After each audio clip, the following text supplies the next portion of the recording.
يا نبي سلام عليك،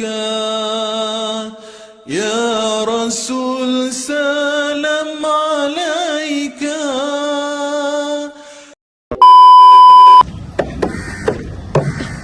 Tangan aku pula ikut.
وسلم على سيدنا محمد صاحب البشرى صلاة تبشرنا بها وأهلنا وأولادنا وجميع مشايخنا ومعلمينا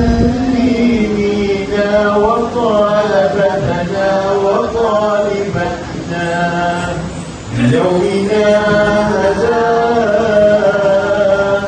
إلى يوم الآخرة. Allah.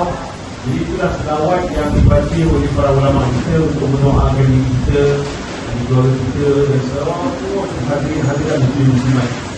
Pagi ini ibu ayah, atuk-atuk, nenek-nenek, perempuan, tuan-tuan, diri hormat yang ada pada hari ini, kita nak cerita tentang Maulid Nabi. Kenapa penting sangat Maulid Nabi dalam kehidupan kita? Pertama, dia jadi penting kepada orang-orang yang tamu, yang arifin ya, kerana dia adalah sebagai dalilun ada syukri lillahi ta'ala, dalil kepada tanda bahawa kita ini berterima kasih dengan Allah. Orang bagi kita duit 10,000, kita cakap apa? Terima kasih. Orang bagi hantar kita makanan, kita cakap apa? Orang-orang yang berterima kasih ini Allah letakkan di dalam Quran satu gelaran yang hebat, iaitu syakirin. Siapa yang namanya syakirin, ada masjid syakirin, maknanya orang ni adalah orang yang suka berterima kasih. Dan dalam Quran juga Allah sebut wa qalilun min ibadiy syakur. Allah kita di buatan Kristian, hamba-hamba itu sangat susah dan sikit berterima kasih. Betul tak? Kita nak jumpa orang berterima kasih susah. Kan kadang-kadang dia dalam kopi nak cakap terima kasih susah, macam bulat sangat pula tu. Kan orang berbakti bagi kita nak cakap terima kasih susah. Perkataan terima kasih itulah tanda syukur.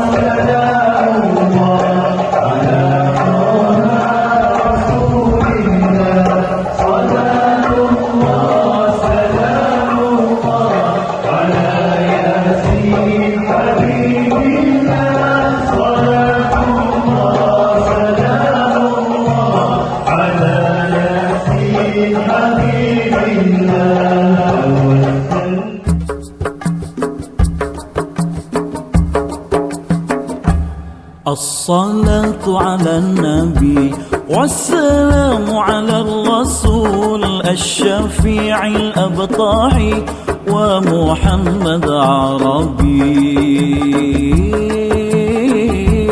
الصلاة على النبي والسلام على الرسول الشفيع الأبطاحي ومحمد عربي. Nabi Muhammad bersuruh Allah, penghulu Nabi berdarjat tinggi, di kau hadir bagai purnama menerangi alam semesta. Di kau hadir bagai purnama menerangi alam semesta. الصلاة على النبي والسلام على الرسول الشفيع الأبطاحي ومحمد عربي. الصلاة على النبي والسلام على الرسول الشفيع الأبطاحي ومحمد عربي. Memimpin Bani Insani, menanam iman di hati. Sunnahmu membawa ilmu, menjunjung mutiara wahyu. Dirimu dapat pujian dalam mukjizat Al-Quran. الصلاة على النبي